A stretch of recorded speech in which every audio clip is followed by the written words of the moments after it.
Bien, buenos días. El Instituto Confucio de la Universidad Ricardo Palma tiene el placer de dar la bienvenida al doctor Ricardo Martínez Esquivel, quien gracias a la coordinación y al soporte académico de la institución Tusanaje, que nos acompaña hoy, mejor dicho, va a brindar una conferencia interesante sobre los chinos en ultramar, que estoy segura que será un conocimiento muy apreciado por nuestros estudiantes.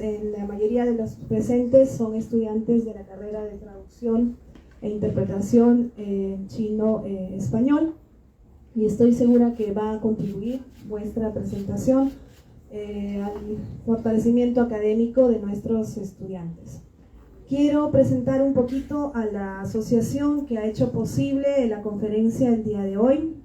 La Asociación Cultural Tusanaje es una asociación cultural y además una comunidad transnacional, multidisciplinaria, sin fines de lucro, que está conformada por especialistas y descendientes de chinos para la investigación, difusión y conexión de las comunidades chinas en el Perú, en Latinoamérica y España, y probablemente en cualquier ámbito donde sea necesario difundir la lengua y la cultura china. En vista que nosotros tenemos intereses y objetivos en comunes, el Instituto Confucio de la Universidad Ricardo Palma abre las puertas a cualquier institución y a cualquier académico que esté interesado en difundir la lengua y la cultura china y, por supuesto, su material de investigación.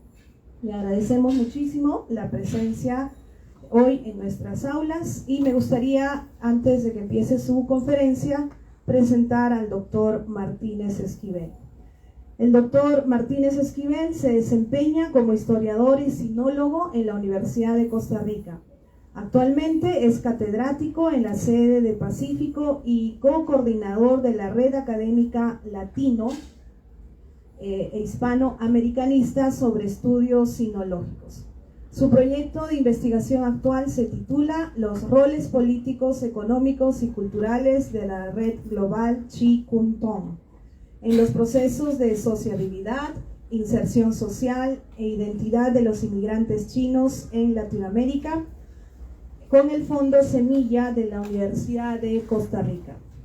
Entre sus publicaciones sobre el mundo chino se incluyen las ediciones de 2 tomos de Encuentros con el mundo chino, lecturas desde la sinología hispanoamericana contemporánea y de los libros Los chinos de ultramar, Sabor, cultura alimentaria y prácticas culinarias, Los chinos de ultramar, Diáspora, sociabilidad e identidades, y estudios sobre China desde Latinoamérica, geopolítica, religión e inmigración. Recibimos entonces con un fuerte aplauso al doctor Martínez Esquivel.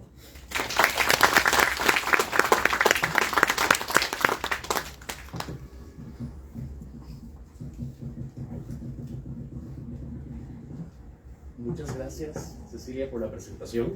¿Sí se escucha bien? Sí. Le agradezco mucho la presentación, le agradezco mucho al Instituto Confucio de la Universidad Ricardo Palma y a la Asociación Tusanaje por la invitación que me han hecho para venir al Perú en estos días.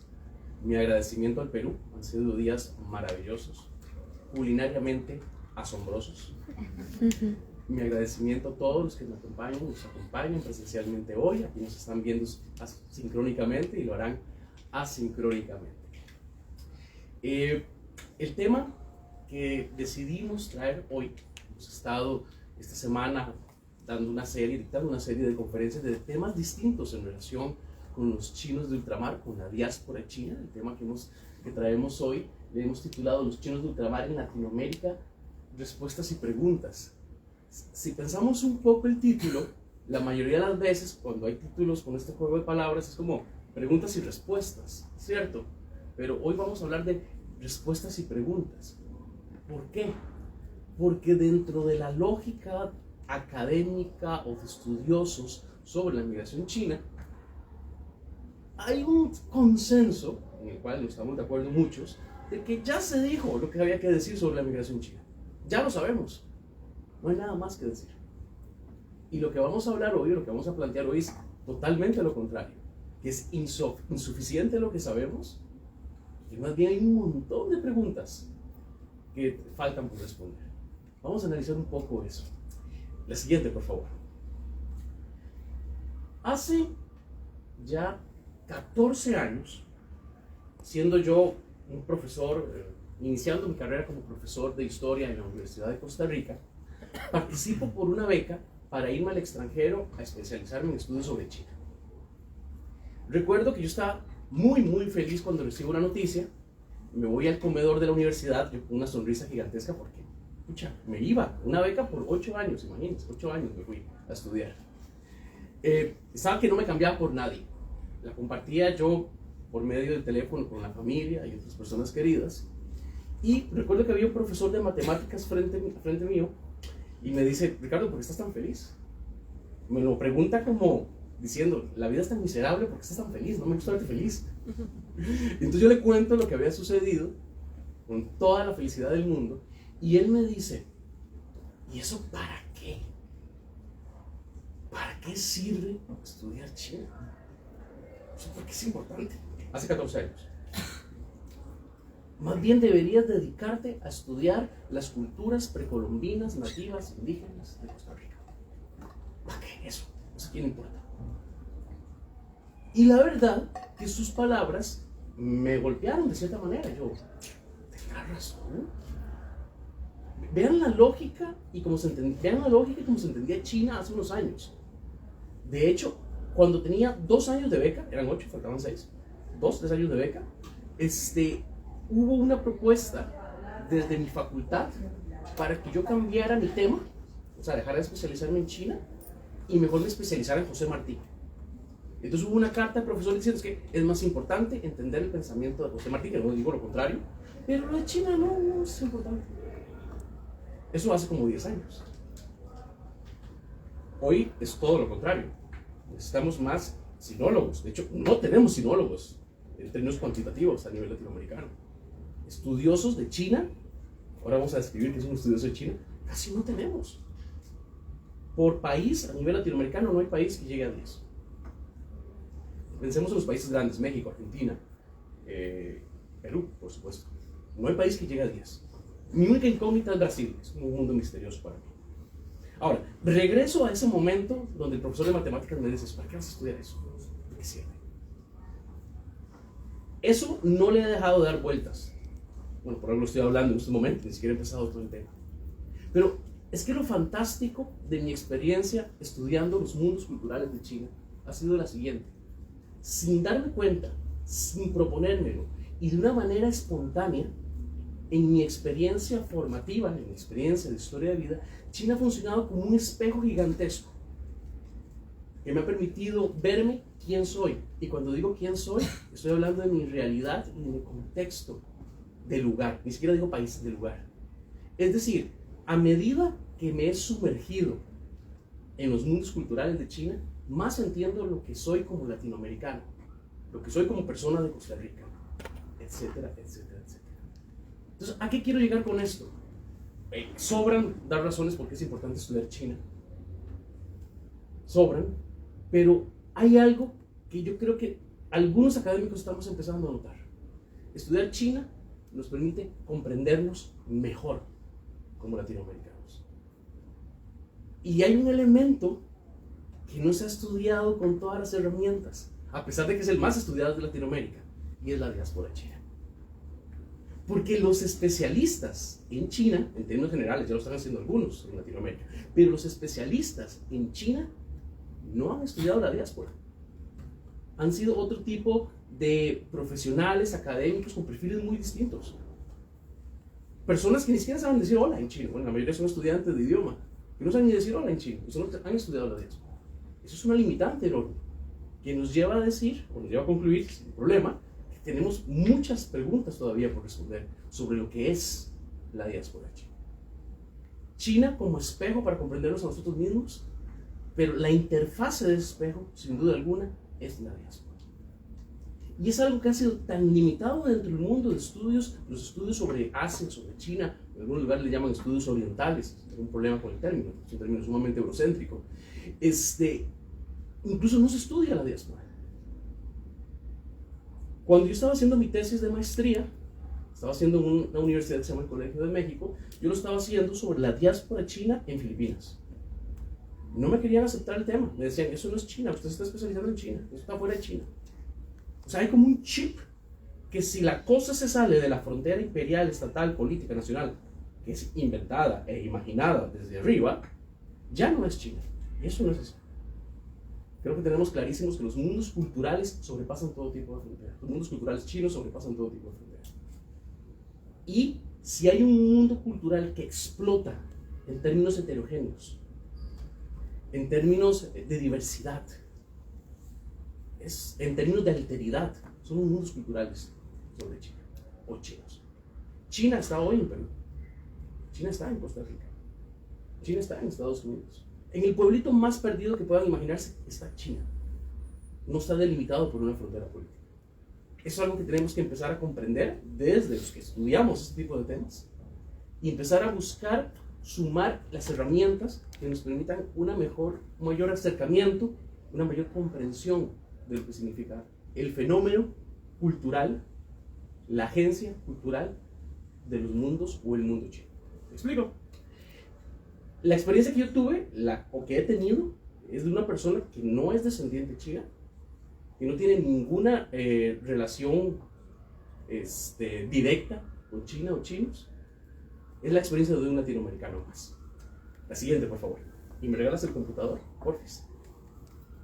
Lo que podemos ver en este mapa, todos sabemos, vamos a tener un momento al final para preguntas. A veces me gusta hacerlo más interrelacional, más estilo taller, pero creo que hoy funciona más con las preguntas al final. Estos son los datos de la diáspora china en el 2010. Para el 2010 se contabilizan en el mundo, entre más oscuro es porque hay una mayor población de China, de la comunidad de China, 40.300.000 chinos en ultramar. Ahí están los tataranietos, nietos e hijos de chinos que llegaron a diferentes lugares, contabilizados allí. No. Ahí están contabilizados los tusanes. No. Entonces, ¿qué es la diáspora china? ¿O qué es el chino de ultramar?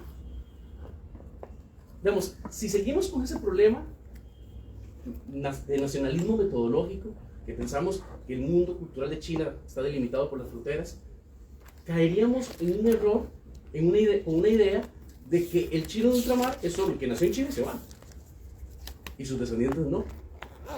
Con el término de diáspora rompemos con eso, porque la idea de la diáspora se refiere a una comunidad de un grupo particular que es totalmente transnacional, que hay que pensar, que hay que tratar de masticar en términos globales. Eso es la diáspora. Por eso me gusta más utilizar el término de diáspora que de migración e inmigración, porque la migración se refiere a ese proceso de traslado, la inmigración es ese proceso de inserción al lugar de llegada. Pero con la diáspora estamos hablando de una comunidad. O sea, la idea de diáspora deconstruye las coordenadas cronológicas y espaciales de la comunidad más grande del planeta. En estos momentos, China son un poco más de 1.400 personas en el país. 1.400 millones de personas en el país. Y si sumamos este número, y si sumamos los descendientes, sin duda alguna estamos hablando de la comunidad fuera del país de origen, aquí ya peco otra vez de nacionalista metodológico, más grande de la historia. No hay ninguna que se asemeje. Y pareciera que desde la perspectiva de las personas que investigamos estos temas, no lo comprendemos. Es decir, muchas veces la persona que investiga sobre la diáspora china, sobre la migración china, no sabe nada de China. No, sabe mucho del país que estudia, porque es especialista del país que estudia, es un grupo que llegó a ese país que estudia. Eso es parte de los problemas que tenemos que empezar a solucionar, la nueva generación de investigadores sobre el tema. Todos son estudiosos de idioma chino. ¿Cuál es la puerta a la comprensión de cualquier cultura? Les pregunto. Idioma. Es fundamental.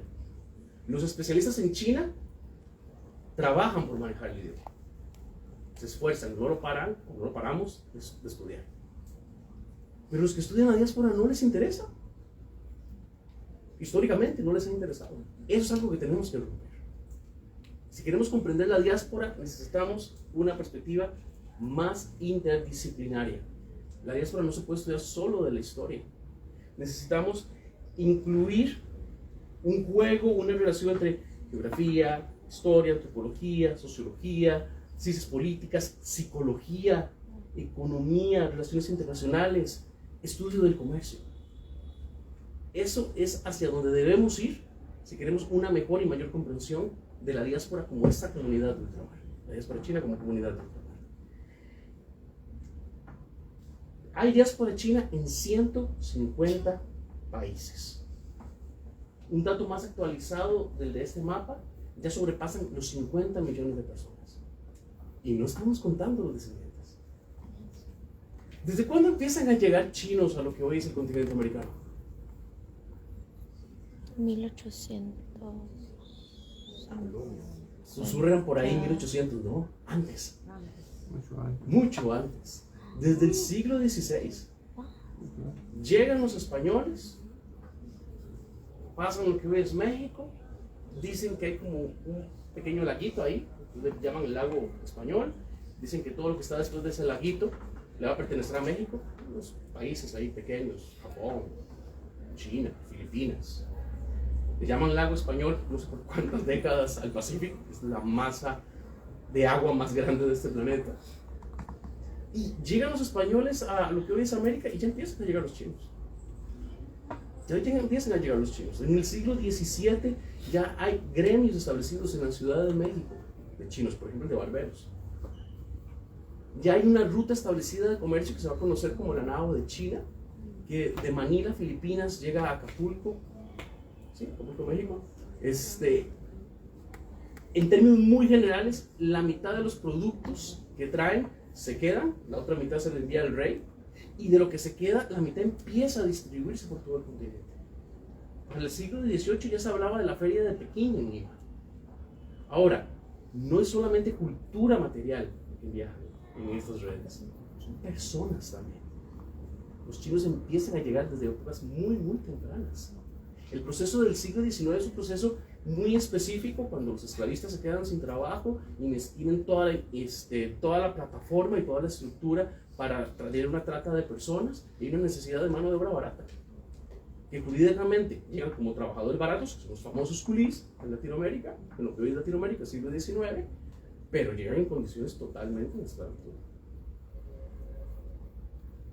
También tenemos que romper con eso. Digamos, la realidad de las cosas no es lo que dice el papel. La realidad de las cosas son las historias de los individuos. Es decir, muchas veces en este proceso, en la academia se pelea o se discute si es esclavitud o no es esclavitud, porque el papel decía que no era esclavitud, aunque los trataban como esclavos. Los cambiaban por animales, etcétera, etcétera, etcétera. Entonces, no es solo el siglo XIX, que es un momento horrible de llegada de chinos a lo que hoy es América Latina, sino desde el siglo XVI están llegando. Y desde el siglo XVI se están integrando en las sociedades coloniales, en menor número. El fuerte es el XIX, inicios del XX otro fuerte, después de la Segunda Guerra Mundial otra ola fuerte, y actualmente una de las más grandes de la historia. Entonces, la diáspora como comunidad no deja de crecer. Y yo soy de los que cree que no es solamente el que sale de China, es ese mundo de descendientes de chinos alrededor entre los 5 continentes, también se deben incluir dentro de estas. Si hay una historia de vida de identidad en relación con China, de una manera u otra. Y cuidado, la cosa va más grande que eso. Anoche salimos a cenar. Hicimos un experimento con peruanos, donde estábamos cenando, sobre que nos hablaran de ingredientes básicos de la comida peruana, a dónde van a comer, cómo piden un plato más grande en un chifa, cómo piden que se le agregue salsa de soya, etcétera, etcétera, etcétera. Es una cultura totalmente que integra elementos de los mundos culturales chinos. Entonces, ¿qué es el mundo cultural de la diáspora? ¿Es solamente haber nacido en China o ser descendiente de chino? Yo creo que va más allá de eso. Mucho más allá de eso. ¿En qué país de Latinoamérica no se come ceviche? ¿Y creen que el ceviche viene de Perú? No, no. El ceviche viene de China. Está bien, el peruano es el más famoso, pero el ceviche viene de China. Y en todos los países, desde México, vamos a bajar, vamos a encontrar su versión del ceviche. Y eso está integrado en la cultura. Los mexicanos o los costarricenses pensamos que nuestro ceviche es propio. Nunca pensamos que es una cosa china, jamás. Eso es nuestro. El ceviche a la tica, el ceviche a la mexicana, el ceviche a la peruana. No, y está totalmente integrado. Entonces, ¿cómo comprender la diáspora? Es algo que tenemos que empezar a darle vuelta, pensarlo. ¿Cómo culturalmente funcionan estos mundos culturales de China? La que sigue, por favor.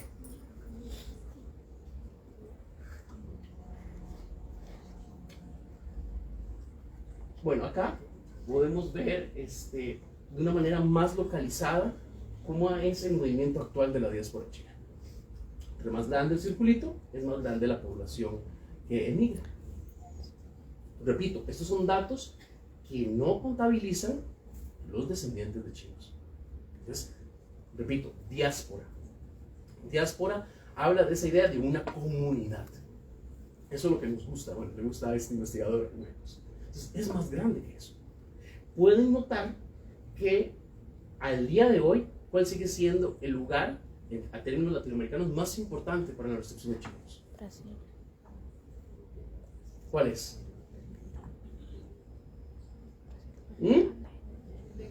Perú. Perú. En la colonia no lo era, la colonia era Nueva España, pero desde el siglo XIX al día de hoy, Perú. Es y sigue siendo Perú. Vienen las preguntas de por qué. No es suficiente decir, porque tiene la comunidad más grande de descendientes chinos, la comunidad más grande de Tuzán. No, eso no es suficiente para responder a eso. ¿Por qué Perú? Tiene que ver con otras cosas. Eso es algo también que hace falta estudiar en términos de la diáspora. La que sigue, por favor. Bueno, esto es un poco de lo que hablábamos, las rutas que se dieron en el siglo XIX, que es cuando llegan los grupos más grandes de chinos. Fueron clave en su momento California, a nivel de lo que hoy es Latinoamérica. Los puntos claves fueron Cuba y Perú. De California a México. En Costa Rica fue clave la migración de chinos a Perú. De hecho, de los primeros grupos, no los primeros, pero de los primeros grupos migrantes en Costa Rica eran chinos que venían de Perú. La mayoría de primera generación, o sea, chinos que habían estado en Perú 5 o 10 años, que luego emigran a Costa Rica. Pero los nodos principales de esa red en el 19 son Cuba y Perú. Creo que lo siguen siendo hasta el día de hoy. Ha cambiado mucho la situación en Cuba debido al régimen dictatorial, cerrado, reprimido, etcétera, que viven, ¿verdad? Y uno va al barrio chino, por ejemplo, de Cuba, de La Habana, y bueno, uno no ve chinos ni comida china. Es otra cosa, es mundo caribe, es criollo, un mundo criollo del Caribe. Pero debido a la situación política que vive. Entonces, el foco, sin duda alguna, el día de hoy sigue siendo Lima. La actividad del barrio chino de Lima, yo no podía creerlo, yo nunca lo había visto en Latinoamérica. Ese nivel de intensidad de relaciones, realmente uno se siente en China. Los que han ido en China saben que es cierto, seguro se siente en China, en el barrio chino de Lima. Eso no sucede en el barrio chino de Ciudad de México o en otros más pequeños como Costa Rica u otros países de Latinoamérica. Sí sucede en los barrios chinos grandes de Estados Unidos, Nueva York o San Francisco. Lima, Perú sigue siendo un foco muy importante. La siguiente, por favor. Ahí vemos un poco lo que es ese movimiento de la diáspora, ¿verdad? Siempre el foco principal ha sido el sudeste de Asia por una cuestión sencillísima, es la parte más cercana para los chinos, y en un porcentaje menor el resto del mundo, en particular lo que es América, Australia y África. Y de los tres espacios, pues es más importante América, sin duda alguna. La siguiente. Ok, respuestas, pero tenemos muchos trabajos sobre asociacionismos. El contexto del de finales del siglo XIX, inicios del XX, conlleva una serie de políticas, como dice el último punto, antichinas, de control social, exclusión, marginalidad, con una resistencia de parte de esta comunidad de la diáspora. se le declaran personas no deseadas. Frases asquerosas como una raza que puede echar a perder la raza. Se le llama a los chinos junto a los africanos, los gitanos, los árabes, los turcos y otros. En países, por ejemplo, como Costa Rica, hubo leyes donde se prohibía el ingreso de chinos. Eso no quiere decir que dejaban de entrar chinos, pero había leyes. En México hubo matanzas horribles después de la Revolución Mexicana. A ver, estoy a inicios del siglo XX. Hace 2 años, en Villa Alemania, en Chile, hubo una persecución horrible de chinos. Con carteles salieron las personas chinos como murciélagos culpables del COVID. Quemaron negocios, destruyeron negocios, le pegaron a personas. Hace 2 años. Estoy con ejemplos extremos, pero que se mantienen al día de hoy.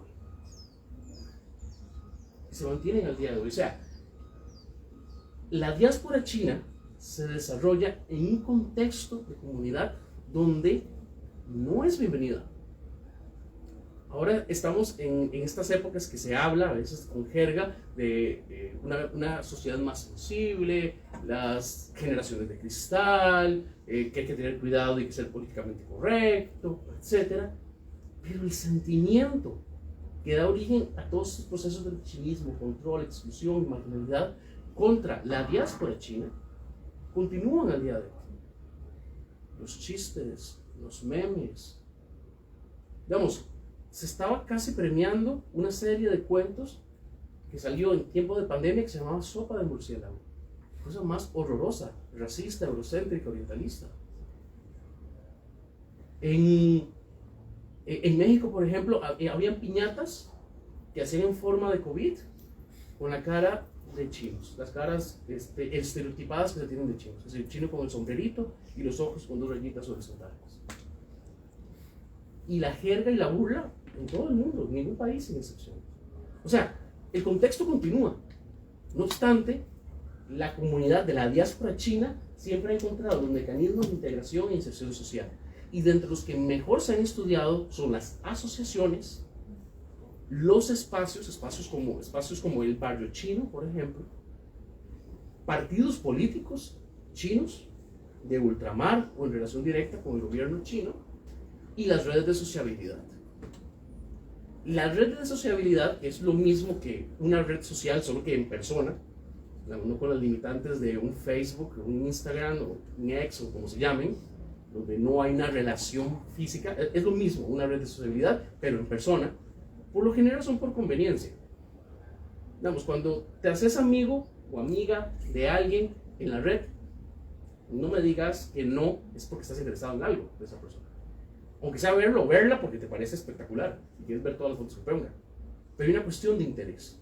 Así se construyen las redes, por lo general. En esa época igual. Entonces, los chinos logran insertarse en redes donde hay un interés en algo que tienen los chinos. Y por lo general es dinero. Por dinero. Por dinero. Entonces, en un contexto donde no se les quieren, se les termina tolerando porque empiezan a triunfar dentro o empiezan a ser nodos importantes dentro del desarrollo de redes económicas, comerciales y financieras.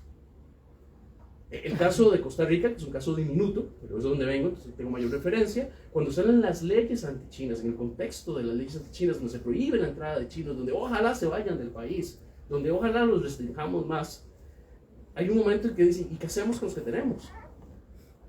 No los necesitamos. Es el grupo que paga más impuestos. Los necesitamos en Costa Rica. Entonces, esas son las estrategias que permitieron que la comunidad de la diáspora se mantenga por medio de asociaciones, espacios,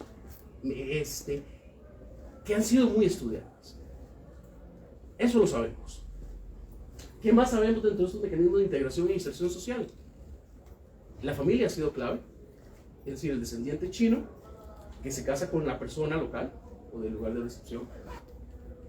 El aprendizaje del idioma fundamental, como bien lo dijeron ahora, el idioma es la puerta a la comprensión de cualquier otra cultura. La práctica de la religión. En muchos censos, las primeras generaciones de chinos que no saben hablar español, seguimos pensando en Latinoamérica, en la parte de religión a todos les ponían budistas. Les preguntaban qué religión practicaban, no, porque no se entendía, entonces todos son budistas. Y es interesante que salen estudios de que todos eran budistas, y nadie era budista. Si cuando entendieron que la vara era como el catolicismo, todo el mundo se quiere ser católico. Y muy fuerte. Y muy fuerte. Se convierte el catolicismo en una identidad del grupo. En el 2012 hicimos una actividad, un congreso de estudiosos sobre China en la Universidad de Costa Rica, y a mí me llamaron la Asociación de Damas Chinas de Punta Arenas, que es un pequeño puerto en el Pacífico Central del país, y me dijeron, queremos participar del congreso y queremos hacer una pequeña actividad cultural. Y yo, ¿qué quieren hacer? Queremos hacer un baile y queremos hacer una actividad ritual tradicional nuestra. Yo, qué interesante. Yo creo que a todas las personas que vienen de diferentes países les va a interesar el baile. Yo me imaginaba mínimo el baile del dragón, ¿verdad? O algo así. Bueno, hicieron bailes típicos de Costa Rica con marimbas. Y la cuestión ritual era un rezo a la Virgen del Mar, que es la patrona de este puerto. Una virgen católica, pues. Y yo, ¿pero qué es esto? ¿Esto no es chino? Claro, súper chino. Tenemos 100 años de tradición con todo esto. Eso también ha sido parte de las estrategias de integración. Ahora, ahí hay silencios que no se han estudiado. El chino que migra en estas épocas, que se casa con una mujer local, porque son hombres los que empiezan a emigrar primero, lo están haciendo realmente porque llegaron, vieron a las mujeres del lugar y dijeron, no, de aquí soy, yo me caso con... ¿Fue eso realmente? Estamos en una situación de pobreza en China, donde no es cualquiera el que puede salir. Entonces empiezan a salir primero los hombres. Entonces, esa imposibilidad de que las mujeres los alcancen lleva a que los hombres que emigran pues hagan su vida de otra manera. Y ahí hay silencios que todavía no hemos estudiado. Por eso yo pongo respuestas, pero ¿cuáles son esos silencios? Esa imposibilidad de qué manera rompió los vínculos con China de esta persona. Los vínculos en términos de identidad cultural. Eso no lo hemos estudiado. Solamente vemos la parte en que dicen, ¡ay, qué inteligente! Se casó con una local, y era de dinero, y se hizo católico, y habla español, ya se integró en la sociedad. Ahora es una persona refinada y de alta estima. Y los silencios, lo que hubo detrás, la familia que quedó, ¿por qué no pudo viajar? ¿Por qué rompió el vínculo? Son cosas que necesitamos estudiar. Me devuelvo a las asociaciones, espacios y redes de sociabilidad. Parte de lo que conversamos ayer en la conferencia que tuvimos ayer y que ha sido una de las razones principales de este viaje es que yo estoy investigando sobre una organización que se llama Chicken Town. Curiosamente, la organización de la comunidad de la diáspora china más grande hasta la Segunda Guerra Mundial y más importante. Y lo interesante es que nadie la ha estudiado. ¿Por qué nadie la ha estudiado? Porque todo lo que publicaban lo escribían en chino. Y los que estudian la diáspora no son personas que estudian China. Entonces ahí es donde decimos hoy que hay que dar un salto dentro de las herramientas que tienen las personas que estudian la diáspora, y si hay limitantes de idioma, que es básico para comprender cualquier cultura, hay que hacer estrategias multidisciplinarias y trabajar con otro tipo de personas, traductores, sinólogos, etc. En otras realidades, como Estados Unidos y Europa, donde sobran los sinólogos, contrario a Latinoamérica, ya los sinólogos están cambiando la mirada. Los sinólogos ya no se dedican a estudiar momentos históricos, filosóficos, de pensamiento, literatura, básicos o clásicos de la historia de China. Están estudiando la diáspora. Porque se han dado cuenta, de cierta manera, de lo que estamos discutiendo hoy. La cuestión de las identidades culturales va muy en línea con todo lo que hemos dicho. Se ha estudiado, pero ¿tenemos claro quiénes eran los chinos de las diferentes generaciones de migración? No, sabemos que estaban en tal asociación, que se casaron con tal persona, que tal vez se bautizaron, que tal vez participaron de una misa. ¿Eso nos da una respuesta de quién es la persona? Pensémoslo así, pregúntese cada quien, ¿quién soy yo? Den la lista de respuestas de quién soy yo.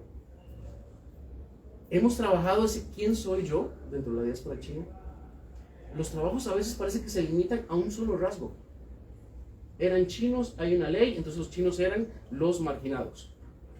O eran los culides de la hacienda. Y cuidado, tenemos más fuentes para tratar de comprender cuál era ese mundo de vida de las personas que emigraron de esa diáspora china en diferentes momentos de la historia en nuestros países. Me refiero a Latinoamérica. Ese es otro de los vacíos que tenemos. Ahora les voy a mostrar algo que hizo una colega en Costa Rica que se llama Lai Sai Akon Chan, ella quería escribir una historia de la comunidad china del Pacífico del país diferente. Y durante 3 años se fue puerta por puerta, tocando y diciendo: hola, soy tal persona, quiero hacer una historia diferente. ¿Ustedes me permitirían ver todas las fotografías que tienen de su familia? Y estuvo 3 años recolectando, un pequeño pueblo, eso sí, todas las fotografías de descendientes de chinos para escribir una historia distinta. Estrategias con fuentes distintas son cosas que necesitamos para entender quiénes son los chinos, o quiénes han sido los chinos, o quiénes son los tusanes. Ahora, dentro de la identidad cultural, tenemos un problema de nacionalismo metodológico horroroso. Entonces pensamos a los chinos por países. Chino, mexicano, chino, peruano, chino, argentino, o al revés, argentino, chino, peruano, chino, mexicano, chino. ¿Es así? Claro, la nación es una cosa que inventan unos viejos con plata que quieren dominar un territorio que delimitan políticamente y dicen: vamos a meterle en el cerebro a la nación a todos los que están acá para que nos hagan caso y no nos hagan revueltas ni revoluciones. Es un invento pobre, pero sumamente exitoso en nuestros países. ¿Eso es suficiente para comprender las identidades de la comunidad de los chinos del ultramar? No. Si estamos hablando que los mundos culturales chinos sobrepasan fronteras nacionales, imperiales o estatales, sus identidades también no se limitan a un espacio, no se limitan a una relación particular con un lugar, van más allá de eso. Les pongo un ejemplo que hablábamos un poco ayer. Hace como 15 años había una generación de primeros migrantes que llegaron a este pequeño puerto del Pacífico, Costa Rica, que se llama Punta Arenas, que tenían sobre 90 años. La gran mayoría solo quedaban señoras, la gran mayoría de ellas no hablaba español, nunca les interesó aprenderlo, o poquitas palabras. Y hace 15 años un grupo de profesores dijimos: tenemos que entrevistarlas antes de que se nos vayan. ¿Cuánta memoria histórica, cuánta historia hay en sus vidas? La última pregunta era la siguiente, pecando de lo que estamos criticando hoy, 15 años después. ¿Y ustedes cómo se sienten? ¿Chinas costarricenses o costarricenses chinas? El 70% de ellas respondieron: nosotras nos sentimos puntarenenses. El pequeño pueblito donde habían emigrado es un pueblito que no llega ni a 8,000 personas y donde se quedaron toda su vida. Ni lo nacional, ni de dónde venían, ni el vínculo de dónde venían, ni lo que se impone en el país que llegaron determinó quiénes eran ellas. Ese tipo de elementos tenemos que empezar a aprender, a identificar. No es la nación del país receptor lo que identifica a los chinos. Puede que sí, pero en términos generales no. Y tampoco lo es por la historia de vida. Salieron de una cultura milenaria, atravesaron océanos, tampoco lo es China. En su momento, cuando cae el imperio, el Kuomintang, que es el partido que llega al poder, estamos en la década de 1910, empieza a crear unidades asociativas alrededor del mundo. Latinoamérica no es la excepción. Y ellos intentan, entre muchas otras cosas, de matizar, construir o manufacturar una identidad en los chinos de ultramar que se identificaban con un imperio para que ahora se identifiquen con una república. Porque hoy China es una república. Paralelamente, y creo que fue una buena estrategia, aunque hay que estudiarlo más, el Chickentong, que es la organización que les cuento que nadie ha estudiado porque todos los que viven en chino, busca también manufacturar una identidad en esos chinos de ultramar, pero no desde lo que está pasando en China, sino de lo que está pasando desde su realidad, en este caso, latinoamericana. Ese tipo de traslapes son necesarios en los estudios sobre la diáspora. Bueno, definitivamente también tenemos muchos trabajos sobre la comunidad china como agencia política, económica o cultural, principalmente lo que tiene que ver con sus descendientes. Con lo de agencia me refiero a sujetos sociales, a actores sociales que se han convertido en personas o en grupos de personas que han provocado cambios en diferentes comunidades, porque tienen una importancia política, económica o cultural. Eso hay muchos estudios. Y bueno, también casi el 40% de ellos son los que tienen que ver con antichinismos, control social, exclusión, marginalidad y resistencia. La que sigue, por favor. Este es un mapa que a mí me encanta mucho porque habla sobre los diferentes barrios chinos en Latinoamérica. Y escribí algo pequeñito sobre ello.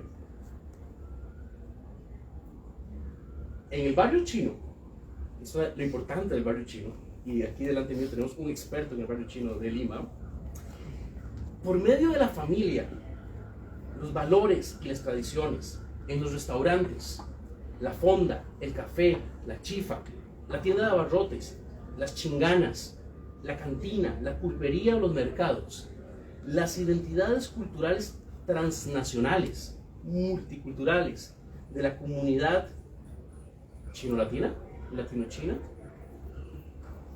ha dejado toda abstracción en el pasado y se ha transformado en una realidad sólida y tangible en el crisol cultural de cada lugar. Sin duda, pensando por ejemplo en la comida, es que he quedado encantado con la comida de este país. Sin duda, en la interacción en el acto de cocinar y la comida, y pensando en la comunidad china y el barrio chino, se construyen códigos comunicativos que reflexionan sobre el consumo y el gusto, las emociones y la subjetividad, la identidad, el proceso de ser persona o lo que se puede entender por nacionalidad, el género y las relaciones sociales, el hambre y la carencia, la jerarquía o la discriminación. El barrio chino, independientemente del país, ha desempeñado un papel fundamental en la transmisión de la cultura china en ultramar. Desde los más importantes suburbios en ciudades metropolitanas como Lima, La Habana, Ciudad de México, Buenos Aires o Sao Paulo, hasta pequeñas comunidades portuarias en Sinaloa, Mexicali, Tapachula en México, Trinidad, Panamá o Punta Arenas y Limón en Costa Rica. El barrio chino simboliza y materializa el mundo étnico de los inmigrantes y sus descendientes, de la comunidad de la diáspora, tocando sus sensibilidades culturales y otorgando una sensación de hogar. ¿Y qué mejor manera de sentirse en casa que por medio del paladar? Ayer, desayunando sin querer queriendo, conocí a una señora argentina en la mesa que estaba al lado. Ella me empezó a contar que lleva 45 años viviendo en Perú. Es muy difícil que un argentino pierda su acento. Ella obviamente no lo ha perdido, pero ella me decía, yo ya me siento peruano. Y entonces me empezó a hablar de comida. Y me dijo, lo mejor peruano es el chifa. Ok, pues está bien. Entonces, ¿dónde va esa identidad de paladares que estamos hablando? ¿Dónde está? ¿Cuál es esa comunidad de la diáspora? En el barrio chino, los espacios públicos reconcilian micromundos de identidades, o resistencia étnica, o control, o marginalidad, u odios, sociabilidad e inserción social.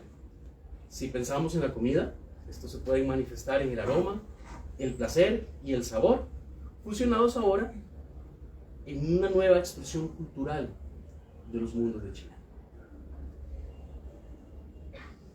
Sin planearlo o desearlo, sigo hablando de los barrios chinos, y a diferencia de las identidades nacionales inventadas e impuestas desde arriba, desde abajo se manufacturaron nuevas expresiones culturales de una chinidad latina o de una latinidad china, pregunto, con suma espontaneidad. A pesar de ser invisibles en gran medida, los mundos chino-latinos, latino-chinos, ¿de qué estamos hablando realmente? Han constituido tal vez la máxima manifestación de la comunidad de la diáspora china en Latinoamérica. En ellos se comparten las experiencias de la migración y de la inserción socioeconómica y cultural, destacándose en esta última sus prácticas, insisto, alimenticias y culinarias, las cuales han desempeñado roles fundamentales, pese a la hibridación vivida, en la recreación, la sociabilidad y el mantenimiento de las identidades chinas de ultramar. Sin embargo, la creación de este nuevo emparejamiento bicultural ha sido aún más importante, ya que resalta la alteridad latinoamericana. Lo que yo les decía, estudiar chino al final funciona como un espejo para uno desde esta región del mundo, y confronta las nociones convencionales de quién es latinoamericano o quién es chino, así como la idea de que lo chino y lo latinoamericano están dispersamente separados geográfica y culturalmente. Ahora, ¿realmente el barrio chino está delimitado? A ver, recordemos las dos anécdotas que les he contado. La señora argentina que conocí en el desayuno que me dijo la mejor comida peruana es el chifa. O todos los peruanos que estuvimos entrevistando en la noche, hablándome de los ingredientes más importantes de la cocina china. Me hizo mucha gracia uno porque yo no tenía ni idea que era chino, como es el jengibre. ¿Cómo se le dice al jengibre en Perú? Guión. ¿Es una cosa del barrio chino? No. La siguiente, por favor. Preguntas que yo tengo. Yo creo que todavía no hemos respondido quiénes son los chinos, o, pongámoslo diferente, quién es la comunidad de la diáspora china en Latinoamérica. Creo que no está clara las respuestas todavía. Hacen falta estudios de diversidad de género. En Costa Rica, de una manera espontánea, se creó un movimiento de lucha por la emancipación de los derechos de diversidad de género y de los derechos de diversidad cultural y multiétnica. Y fue creado por descendientes chinos. Y ellos no están buscando, porque he hablado con ellos, reivindicar las identidades chinas. Más bien es reivindicar las identidades de género. Pero ¿cómo interpretamos esto si es un movimiento creado por descendientes chinos? Los estudios sobre salud mental. Vean que todo lo que estamos hablando aquí habla de una urgencia de grupos interdisciplinarios de trabajo.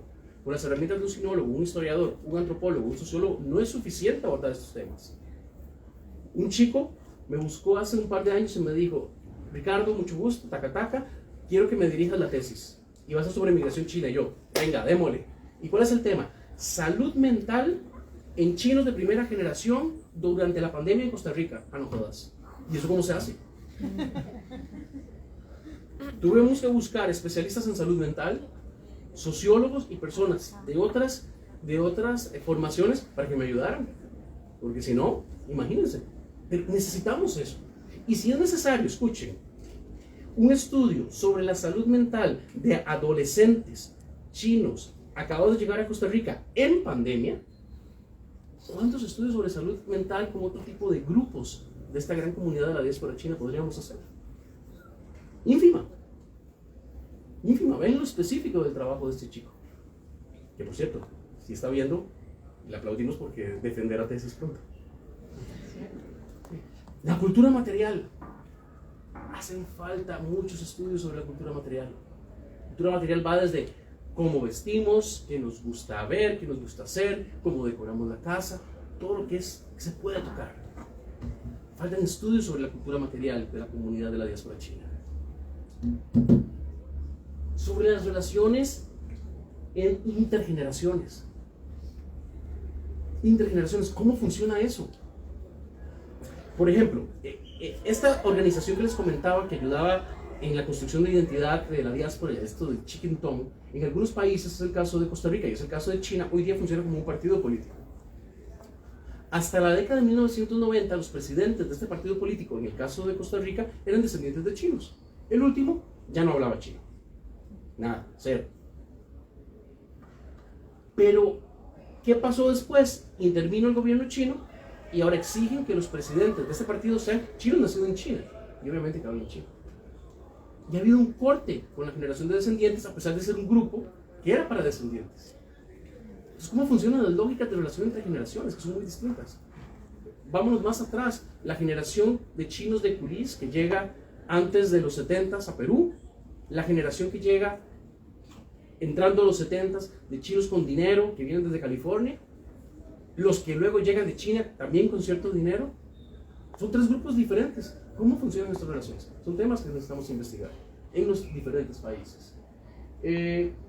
Los espacios actuales financieros, comerciales, políticos y culturales son temas que estamos dejando de lado y a veces quienes los abordan no tienen las herramientas suficientes para un mayor acercamiento del fenómeno que se está dando.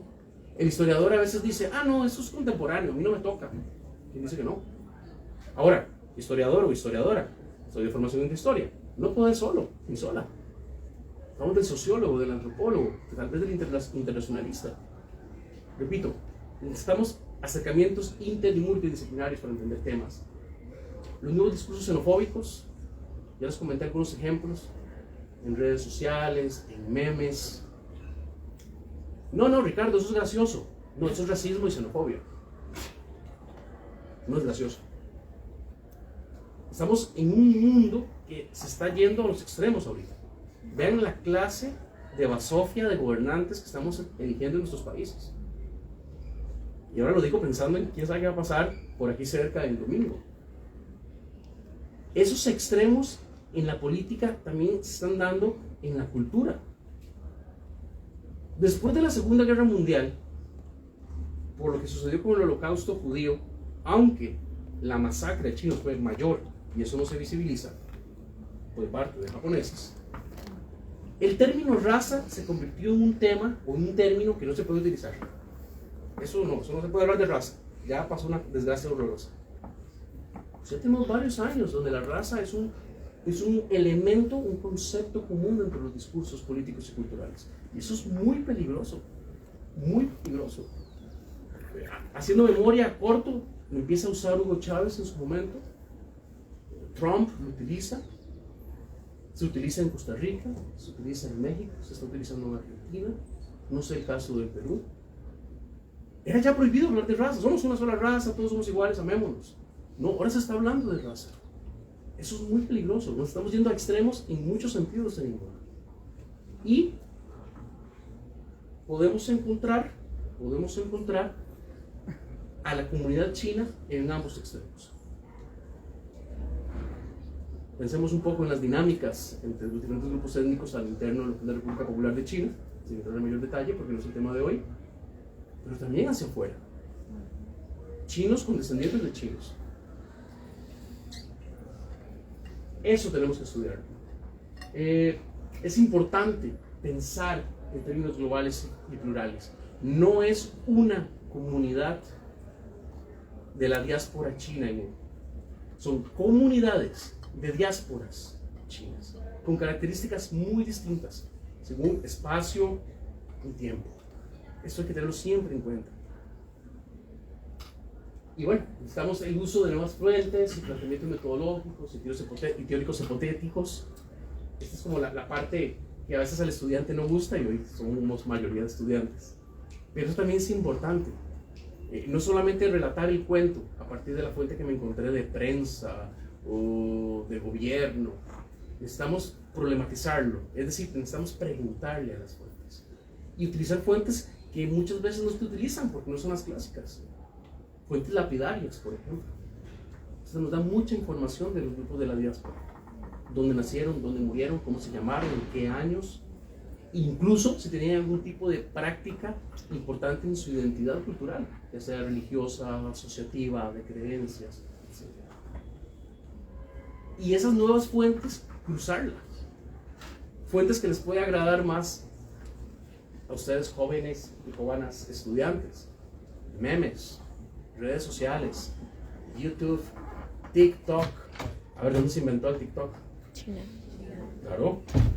TikTok es una fuente maravillosa para comprender la construcción o deconstrucción actual de las identidades culturales de los chinos de la diáspora. Entonces, es animarnos también a las nuevas fuentes. Juegos de video, películas, la literatura, que eso ya lleva años estudiándose.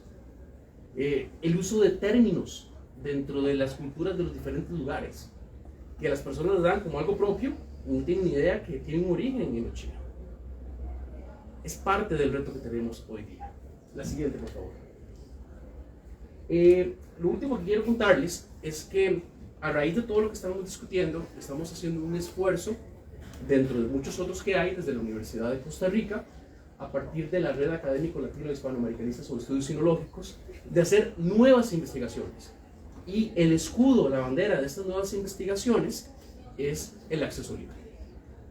Entonces, dentro de este proyecto de la red de la universidad, tenemos dos que tienen que ver con la comunidad de la diáspora china. Quiero mostrárselos.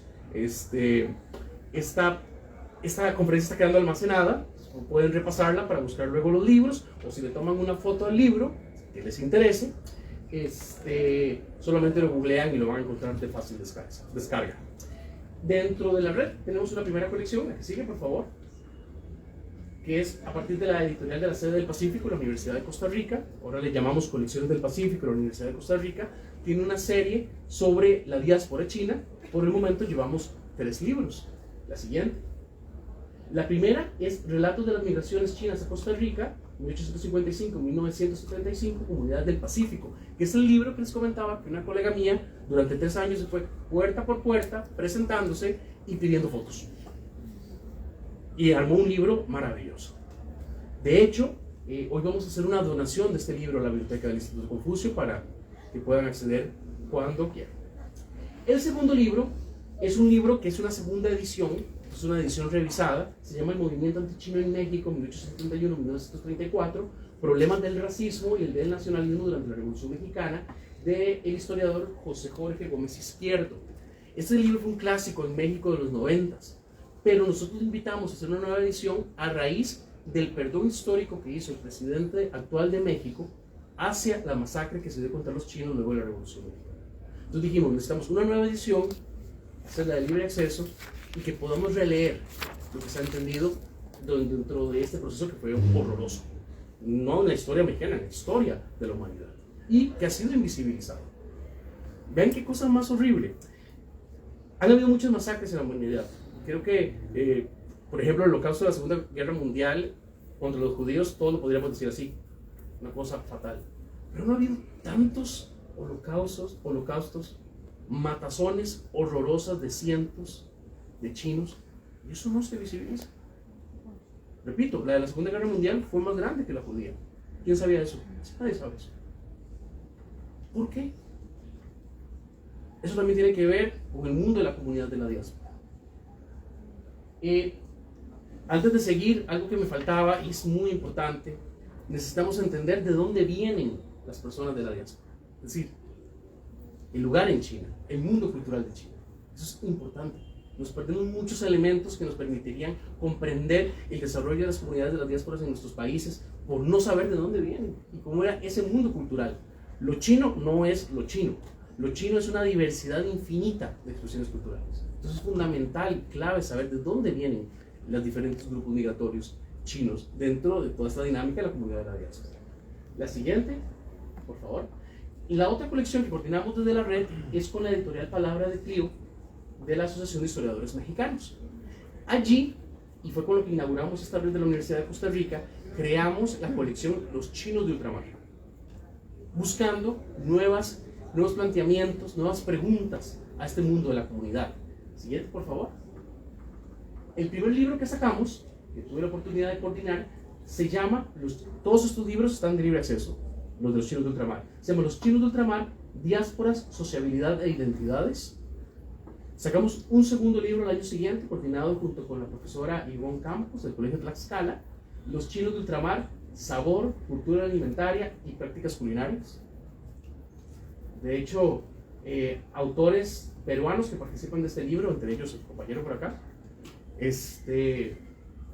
ya me habían antojado desde hace años de conocer Perú. Este libro es un hito, el segundo, es tal vez el primero gran novedoso, pero los que vienen también, en términos de temas, el primero se repasa un poco lo que se está haciendo hasta el momento. Siguiente, por favor. El tercer libro son Los Chinos de Ultramar, Represiones, Resistencias y Resiliencias. Este ha sido editado por el profesor Ronald Soto Quiroz de la Universidad de Burdeos, Francia, y los profesores David Ibarra y Laisa Yacón de la Universidad de Costa Rica. Los mismos editores sacaron un libro bilingüe, mitad español, mitad inglés, que es el cuarto tomo de Los Chinos de Ultramar. Este no fue editado por Palabra de Clio, este fue editado por la Universidad de Costa Rica y se llama Los Chinos de Ultramar, Movilidades, Tradiciones y Memorias.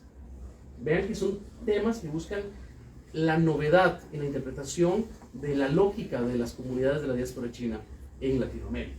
Antes de pasar a la siguiente, vimos varios mapas.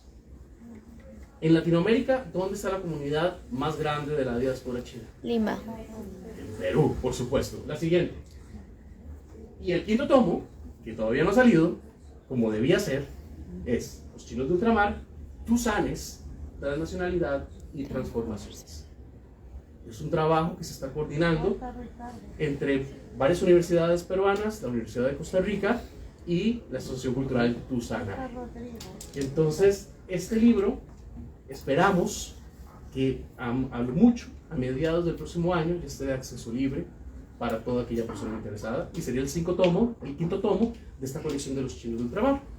Y por último, que tiene que ver también con la red, y con la red, con toda esta colección, la que sigue por favor, este libro que salió hoy lo publicaron en la mañana. Si no me doy cuenta, de casualidad ni les cuento. Es lo del Hongmen, Chicken Tongue, Migración, Xenofobia y Masonería China en la Ciudad de México, 1880-1947, del profesor Frederick Carrillo. Repito, el Chicken Tongue es tal vez, hasta la Segunda Guerra Mundial, la organización de la comunidad de la diáspora china más importante. Este es el primer libro de la historia sobre ella. No hay libros en chino, no hay libros en inglés, no hay nada. Este es el primer libro. Entonces, es un hito importante este libro. Hasta a mí se me erizó la piel que salió ese libro. Llevamos detrás del Chicken Tongue en estos momentos 17 años. 17 años escarbando y buscando información en todo lado. De mi parte, que también estoy trabajando en un libro, todavía el libro no sale, pero ya casi. 17 años siguiéndole la pista. Por ya salió el primero. Él empezó con el trabajo de este libro en la década de 1980. O sea, ha sido un proceso largo. Es un tema y una organización que realmente ha sido invisibilizada. Y dentro de la misma red tenemos otros colegas de universidades de Europa, Estados Unidos, México, Cuba, que están participando en la investigación de esta agrupación de Chicken Tongue, y también pronto vendrán más publicaciones. Entonces, eso es un tema también que va a refrescar en mucho sentido y en los términos que hemos hablado la comprensión de las comunidades de la diáspora china, no solo en Latinoamérica, sino en el mundo. Y por último, muchas gracias.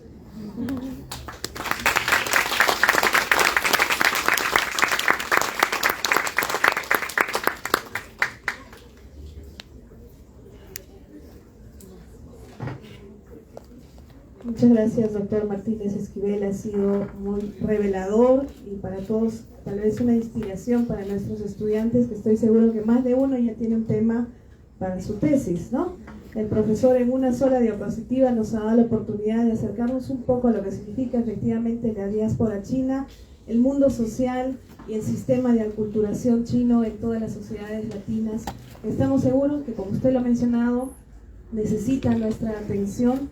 Y desde ya yo le invito a participar activamente. Nuestra universidad tiene un instituto sinológico. Así es que aparte del Confucio, nosotros tenemos un instituto del Centro de Estudios Chinos o Sinológicos, y las puertas están abiertas para cualquier investigación, así como cualquier persona que esté aquí presente, que esté interesado en aprender y investigar sobre China. El Instituto Confucio brinda esa oportunidad, publicaciones, artículos, todos están invitados. Es esta nuestra labor y nuestro objetivo. Agradecemos, le brindamos un fuerte aplauso nuevamente al doctor Martínez Esquivel. Le ofrecemos también, porque no, usted ha mencionado muy bien que toda investigación en los tiempos actuales son multidisciplinarias. Tenemos aquí más de 50 o 60 futuros traductores e intérpretes, que seguramente más de uno está interesado en colaborar activamente con cualquier red sinológica desde nuestros espacios académicos. Bien, y ahora Tusanaje, junto al doctor Esquivel, va a sortear unos pequeños presentes libros entre los participantes, previa pregunta, ¿no? La donación.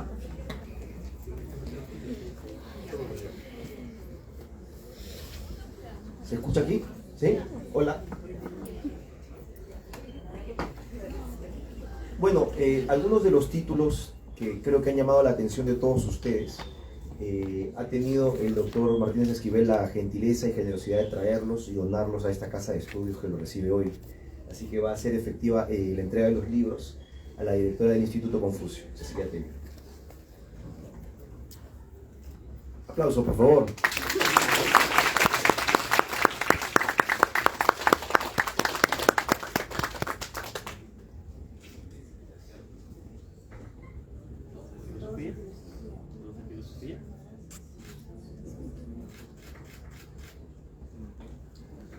Y uno de migración.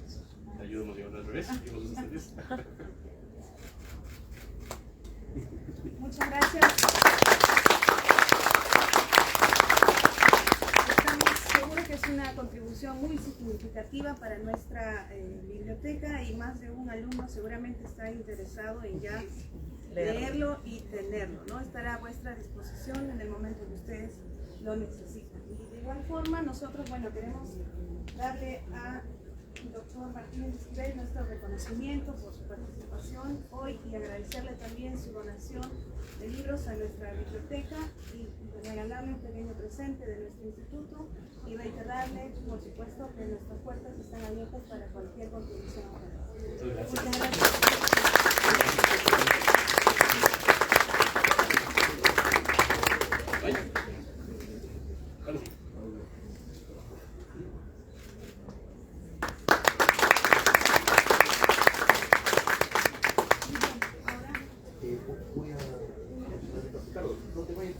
No me voy a decir.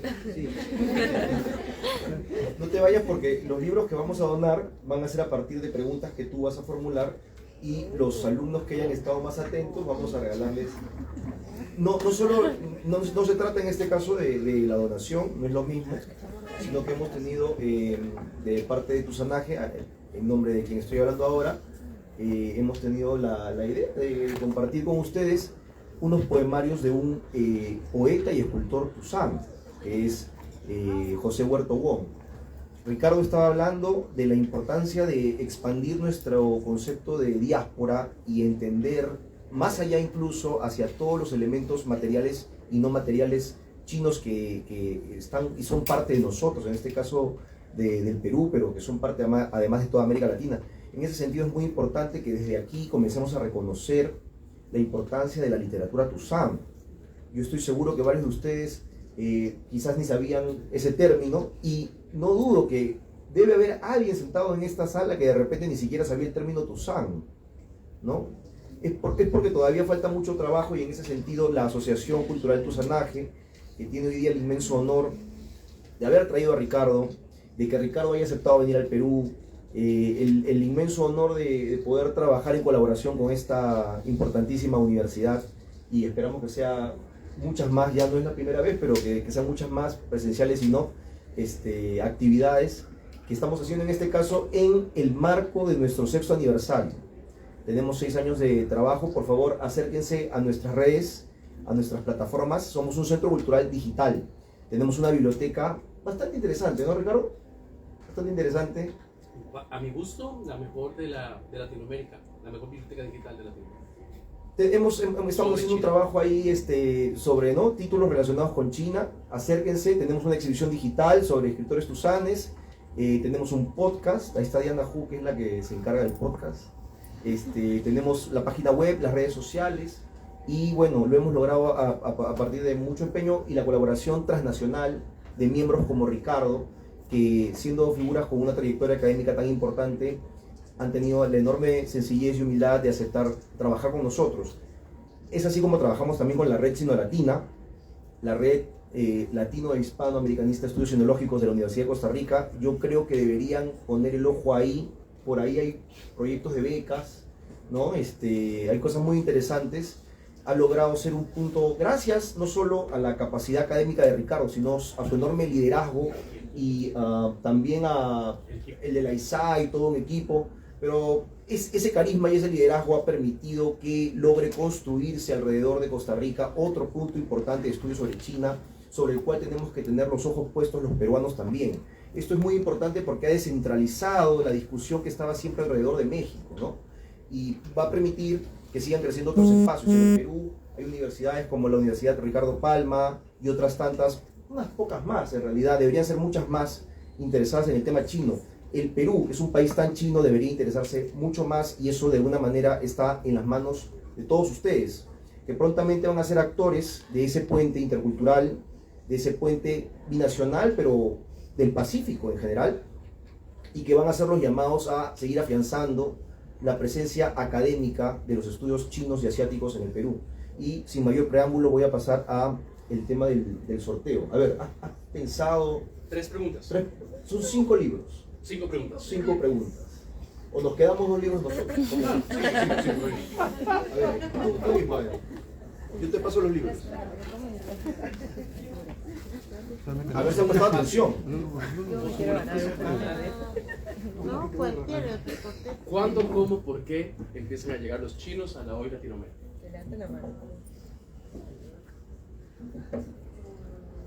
En el siglo XVI, durante la Segunda Guerra Mundial. A ver, otras posibilidades por allá, a ver.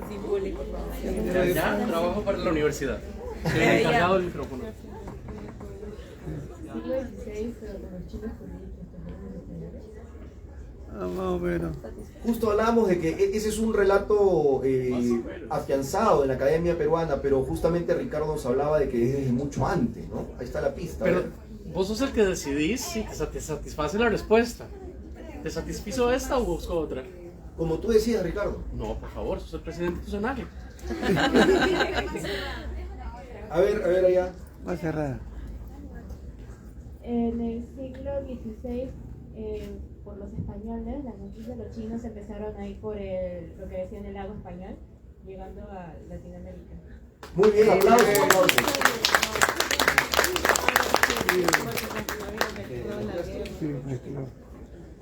Felicidades. Para que se vayan acercando a la literatura cusana. Decimos Muy bien. que la puerta principal a la comprensión de la cultura es la lengua. En el caso de la diáspora china o de la comunidad de la diáspora china en Latinoamérica, ¿cuál sería otro elemento fundamental de inserción? Diremos 2 o 3 ejemplos de ese otro elemento distinto al idioma, que tiene que ver con la lengua, de hecho.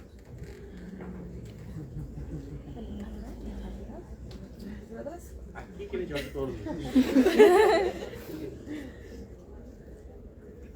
La comida, la cultura comunitaria es un gran factor de reconocimiento nacional para la educación.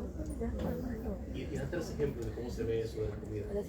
Por ejemplo, la fusión que tenemos en el Jifa, que ha sido una adaptación de la comida china al peruano, el ceviche, que también viene a ser algo traído. Aplauso para ella. Ricardo, ¿qué te parece si caminas un poquito por allá? Vamos a darle oportunidad a los que están más al fondo. A ver si han estado atentos, ¿no? A ver, ¿cuál es la siguiente pregunta, Ricardo? 3 temas sobre la comunidad de la diáspora china que se necesitan estudiar.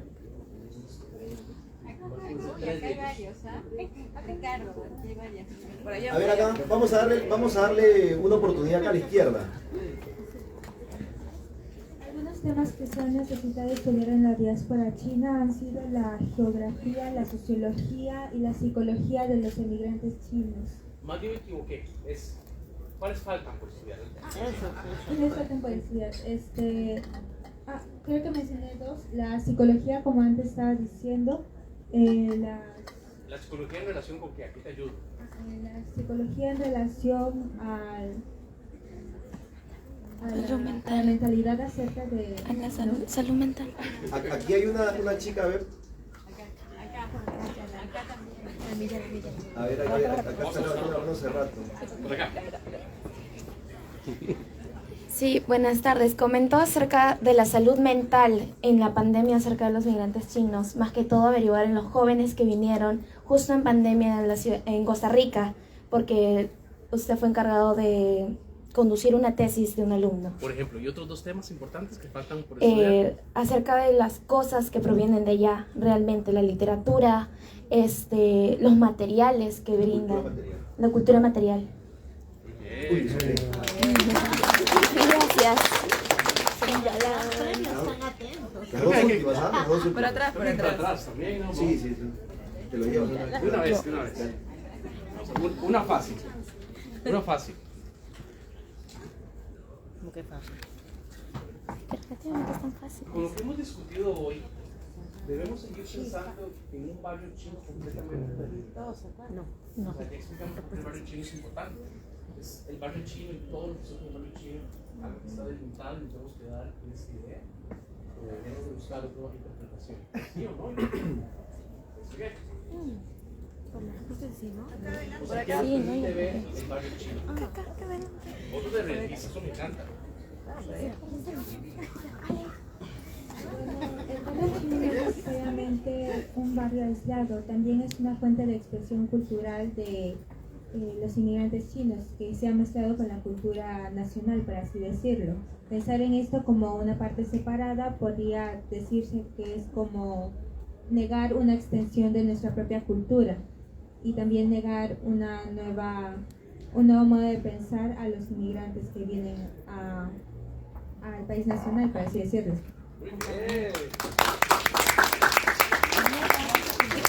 Mientras que le entregan el libro, permítame compartirles una idea que tenemos en Tuzanaje, ¿no? Por más que ya en Lima hay 2 barrios chinos, en realidad el barrio chino de Lima es Lima, ¿no? Y solamente basta caminar por las calles para ver la cantidad de elementos que tenemos de la cultura china en todos lados. Y porque en este país no hubo, por fortuna, en los últimos 100 años, 80, 90 años, no ha habido una cultura de segregación de los chinos. No se han visto forzados como en Estados Unidos a vivir en un gueto. Por eso es que el barrio chino es todo Lima, porque libremente han puesto negocios y han comprado propiedad donde han querido, ¿no? Y esa es parte de la enorme riqueza de nuestra identidad. ¿Cuál es la última pregunta? No quiero ponerla difícil.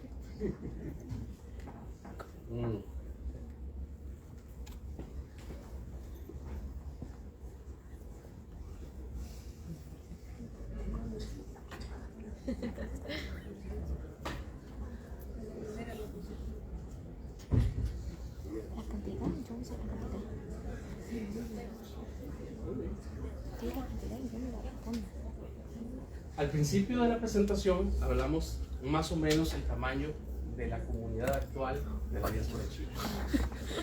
¿De cuánto era ese tamaño? ¿Y a quién incluye y a quién no? Ok, yo vi muchas manos al mismo tiempo, ¿qué hago? ¿Qué hacemos? El que se pare primero. El que se pare primero. Una pregunta. Vamos a hacer una pregunta. No, pero hay un dato exacto, ¿no? No es un aproximado, era Una cifra exacta. Entonces la respuesta sería cifra exacta y a quiénes incluye. ¿Y a quiénes incluye? Yo creo que ella. Y si no vas vos, si falla. La cifra era 40.300.000 personas alrededor del mundo, sin embargo, esa no incluía a los descendientes.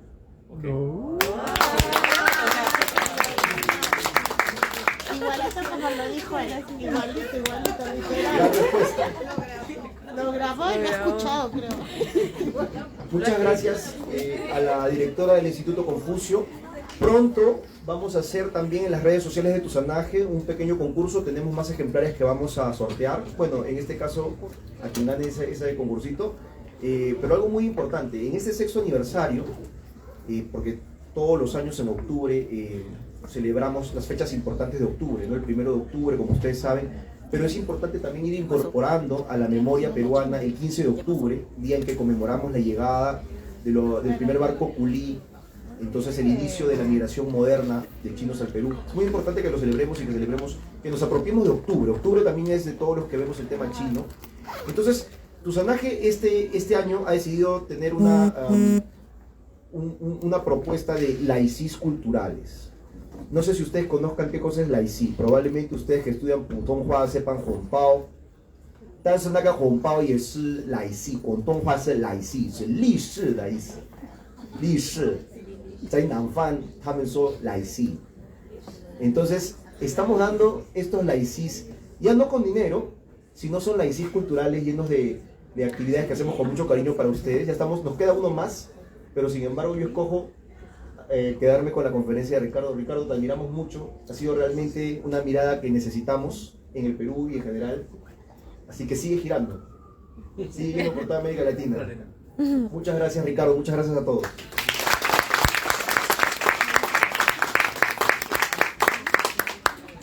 Agradecemos entonces nuevamente a nuestro excelente expositor y a Tuzanaje por la actividad en colaboración. Vamos a tomarnos por favor una pequeña foto para nuestra oficina de imagen. Espérate, voy a finalizar.